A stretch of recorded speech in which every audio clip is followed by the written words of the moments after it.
Vamos a cambiar totalmente de tema. Hubo en las últimas horas una noticia en Lomas de Zamora, una mujer joven, embarazada, fue golpeada brutalmente, embarazada de 8 meses, fue golpeada salvajemente por su pareja, un karateca, y lamentablemente terminó perdiendo la vida. Los médicos lograron salvar la vida del bebé. Claudia estaba embarazada de 8 meses, murió el domingo pasado luego de los golpes que recibió de su novio, quien ya se encuentra detenido. Estas son algunas de las imágenes de las últimas fotos de Claudia. Todo parecía, bueno, no sabemos en qué circunstancias se habrán sacado esas fotos, pero no estaba separada de su pareja, con lo cual es hasta probable que él mismo las haya tomado. Nunca dejan de sorprender este tipo de situaciones, lo hemos tratado muchas veces acá. Hoy invitamos a la psicóloga Viviana Arce para que nos acompañe y nos cuente acerca de cómo puede ocurrir este tipo de tragedia. Pero antes de comenzar, vamos a escuchar el testimonio de la mamá de Claudia. Esto decía. Siempre fue loco, pero bueno, yo como que empecé, digamos así, como a observar una diferencia, fue a partir de que ella se queda embarazada. Es como que era así, ¿no? ¿Y por qué cree usted que cambió cuando ella quedó embarazada? Yo creo que porque él ahí la veía más vulnerable, que bueno, digo, opino yo que bueno, ya te tengo, ya está. Bueno, yo deduzco, ojo, son deducciones mías, ¿no? Una cosa así. Ella la aisló de su familia. Mi hija era una chica muy sociable, la aisló de sus amigos, de sus amistades, la fue alejando poco a poco de la familia, del día del hecho. El día domingo, mi hija está acá conmigo, que ella me vino a mostrar toda la ropita que había comprado para su bebé. Yo le había regalado, le hice yo un bolso, ella estaba ahí preparando, mirando todas sus cosas, estaba ella con Milagro, que es su hija de 10 años que tiene, y estuvimos acá como hasta las 10:30, más o menos. Mi hija estaba perfecta, no le dolía ni la cabeza, y después mi hija se fue, que le dijo a Mili, vamos, que mañana vos tenés que ir al colegio. Claro, ella se va y más o menos habrá pasado 15 minutos que viene Milagros y me dice, abuela, dijo mi mamá que le mandes el teléfono que tiene que llamar a un remis. Yo le digo, ¿para qué, Mili? Dice, no, porque mi mamá se siente mal. Digo, ¿cómo se va a sentir mal si recién se va de acá y tu mamá estaba lo más bien? Me dice, no, abuela, lo que pasa es que volvió el loco, me dice ella, y la empujó a mamá contra la mesada, tiró la heladera. ¿Qué edad tiene la nena? 10 años. ¿Y vio todo? O sea que vio todo. Sí. Yo después es que me entero que Milagro se había despertado. Milagro es la nena, la que le encuentra a la mamá así. Milagro es la que después, cuando su mamá no responde, no nada, todo esto, Milagro es la que va a buscar a mi otra hija que vive al fondo. Lo llaman a él, a Diego, como diciendo, bueno, vos sos el marido, por ejemplo, deduzco todas estas cosas, ¿no? ¿Y? Entonces él viene, cuando él viene, él dice que se golpeaba la cabeza contra la pared y que él decía, es mi culpa, es mi culpa. Ahí estaba el testimonio de la mamá de la joven embarazada contando el drama, porque aparte había otra vivienda en el fondo, entonces las familias prácticamente convivían, apareció esta persona, la terminó matando a golpes, estaba embarazada de 8 meses, los médicos, como decíamos, pudieron salvar al bebé. Vamos a hablar con la psicóloga Viviana Arce. ¿Qué tal, Viviana? Buenas tardes. ¿Cómo va? Hola, ¿cómo está, Bernardo?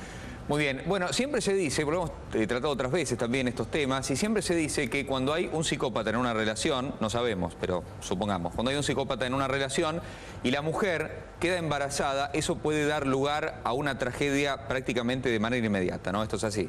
Sí, la madre decía justamente de él cambió cuando ella quedó embarazada. En realidad ahí se manifestó esto que ya estaba en su personalidad de manera latente. Una mujer embarazada es mucho más vulnerable, mucho más frágil, y esto permite que si más allá de la estructura, si es un psicópata o no, si tiene rasgos perversos, pueda manipular mucho más y pueda utilizar su agresión, en este caso ya la violencia, de una manera mucho más eficaz, ¿no? En su locura. Fíjate fíjate también interesante que ya lo llamaban el loco, ¿no? Sí. Digamos, no era... A ver, el psicópata por lo general tiene como una personalidad mucho más seductora, envolvente, ¿no? Es mucho más inteligente en la manera de manejarse y de solapar su agresión. En este caso parecería más una persona violenta, un loco, ¿no? O sea, no tanto con estas estructuras que son mucho más, ya te digo, como son personajes que después nadie puede creer de que alguien tan encantador socialmente pudiera terminar matando a alguien. Este es el caso del psicópata. Ese es el caso del psicópata. No es lo que vemos acá. No, me parece acá que es una persona que ya era agresiva, violenta. Digo por cómo lo menciona tanto la niña como la madre, vino el loco. Bueno, o sea, él ya estaría mostrando estas actitudes agresivas y violentas, por supuesto no llevado a este extremo. Incluso fíjate que cuando él dice, fue mi culpa, ¿no? Él como que se arrepiente. Claro, esto en un psicópata nunca se da, ¿no? El psicópata justamente lo que no tiene es la posibilidad de sentir ni el arrepentimiento ni la más mínima sensibilidad. Hay una frialdad absoluta. En este caso fue seguramente una persona que bueno, en un rapto de locura, de descontrol, no midió, por supuesto, el límite de la agresión, terminó matando a alguien y, bueno, después obviamente va a caer sobre él todo el peso de, más que el arrepentimiento, del tomar conciencia de hasta dónde llegó la gravedad de sus actos, ¿no? ¿Y cómo puede una relación de pareja? Bueno, ahí había algo ya, ella tenía una nena mayor y había una convivencia seguramente que fue conflictiva desde el principio. Pero digo, ¿cómo puede evolucionar hasta que ocurra una tragedia como esta, una relación de pareja? Claro, siempre en estos casos se habla del vínculo patológico o el vínculo enfermo, porque para que haya un golpeador, un maltratador, tiene que haber una mujer que se deja maltratar. Una mujer al primer golpe, al primer maltrato, que tiene ciertos mecanismos de defensa, ¿no? De protección, se va, punto, lo denuncia, o sea, hace algo para poder proteger su vida. En este caso, es como el maltrato en estos casos va como increyendo, ¿no? También hay un maltrato psicológico, siempre hay amenazas, advertencias. Acá, en otra nota, yo escuchaba como las hermanas y otros familiares ya le decían a ella que lo deje, o sea, como que ya se estaban viendo el maltrato que ella recibía y ella no lo hacía. O sea, hay hasta como lo que se dice una sobreadaptación, es decir, el ser humano tiene esa capacidad lamentablemente de adaptarse incluso al maltrato, justificándolo, minimizando tal vez la actitud del hombre, y también se ve muchas veces la fantasía de la mujer de que puede llegar a cambiar, claro. Y lo que sí pesa como un gran impedimento para que estas situaciones se resuelvan de otra manera es el sentimiento de culpa que muchas veces la mujer tiene, creyendo de que algo habrá hecho o que se lo merece. Siempre en estas historias, Bernardo, se ve que ambos personajes, tanto el maltratador como el maltratado, tuvieron una historia, ¿no? También de maltrato, de abuso, de desamparo.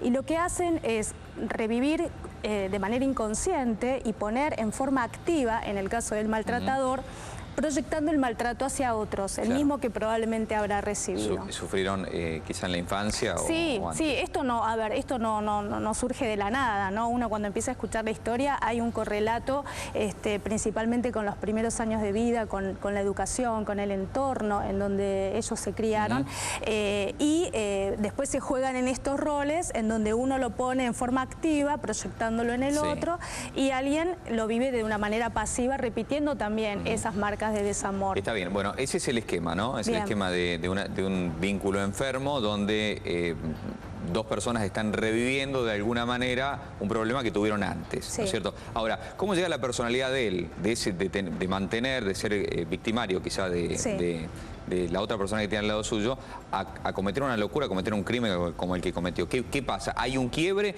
o es que se va agravando progresivamente digamos, su proceder violento, digamos? Sí, mira, habría que, digamos, marcar como dos cuadros, ¿no? Esto que vos decías hace un rato, estructuras ya perversas, una psicopatía, tiene una modalidad y un modus operandi diferente a una persona que es violenta, es agresiva, como en el caso de este hombre, y que evidentemente cuando la violencia, ¿no?, ya va al exceso, en donde no tiene límites, es como que se le va de las manos, se le escapa. No es lo mismo que el psicópata, que lo tiene todo fríamente calculado.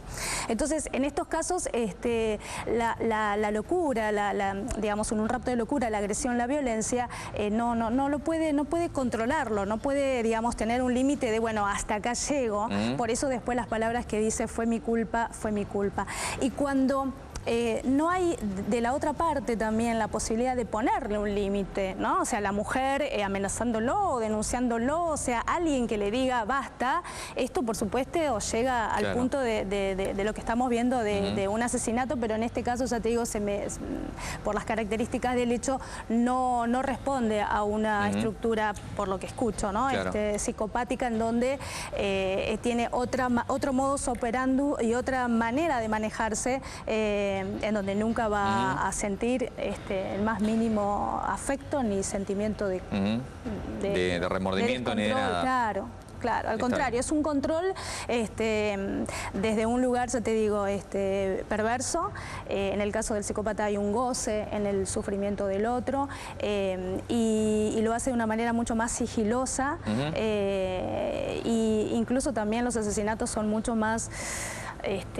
no son tan de esta manera, como esto se escucha como una situación que se descontrola en el momento. Que son más planificados, ¿no? Claro, sí, muchísimo. Y dijiste que en el psicópata normalmente hay un goce. El psicópata disfruta haciendo sufrir al otro. Claro, hay un goce que Lacan llama, es un goce tanático, ¿no? O sea, no es un disfrutar desde el placer amor que puede tener una persona, sino desde una mezcla de padecimiento, porque también tiene que ver con esa marca inconsciente en donde él también a la hora de ser maltratado habrán gozado de esa manera, ¿no? Una manera enferma.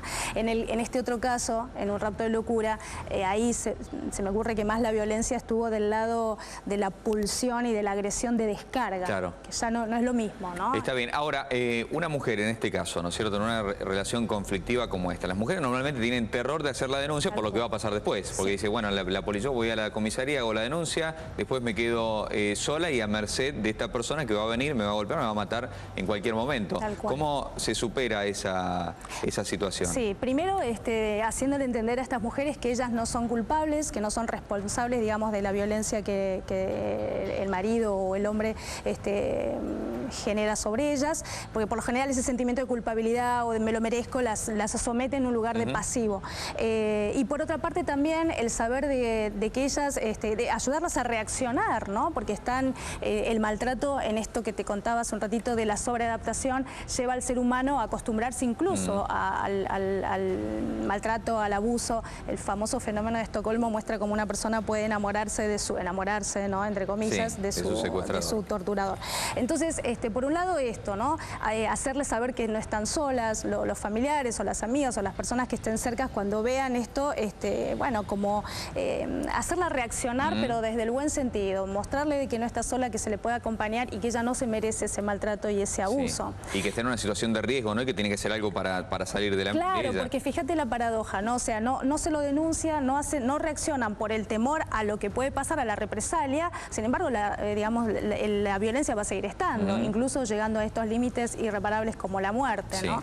Es un tema bastante delicado, porque después sí, cuando en el caso de la justicia pone algunas medidas como de restricciones perimetrales, que no se puede acercar hasta tanta distancia, muchas veces el ponerle un límite a estos personajes que no saben de límites, que todo el tiempo termina como provocando un mayor desafío y la agresión aumenta mucho más, ¿no? Pero bueno, la idea es hacer algo, porque también es cierto, o sea, que te muestro la otra partida también de la misma situación, que hay muchos locos, pero que no son tan locos en el sentido de que se les pone un límite y bueno, por las dudas frenan, ¿no? O sea, es como, pero tiene que haber algo, una fuerza o un hombre o alguien que le pueda hacer frente, o desde el punto de vista de la ley, que pueda poner una medida para que esto no llegue a estos extremos irreparables. Y en el caso de la persona que cometió el crimen, ese tipo de personalidades son...